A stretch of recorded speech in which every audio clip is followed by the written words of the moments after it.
ধিক্কার জানাই এমন মানুষের উপর যারা একটা অসহায় মানুষের উপরে এভাবে হামলা চালাইতে পারে। দেখেন কি করতেছে। একটা ফ্যামিলি গাড়ি নিয়ে যখন বাইরে বাড়িছে তখন একটা পার্কে গেছে। ওই পার্কের মধ্যে দেখেন কি হইতেছে,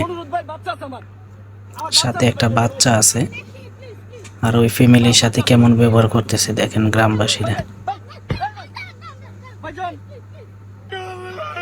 দেখছেন কিভাবে কাঁদতেছে ছেলেটা। মানুষ যেতে অন্যায় করুক না কেন, আইন আছে, প্রশাসন আছে, এদের হাতে তুলে দেখ না।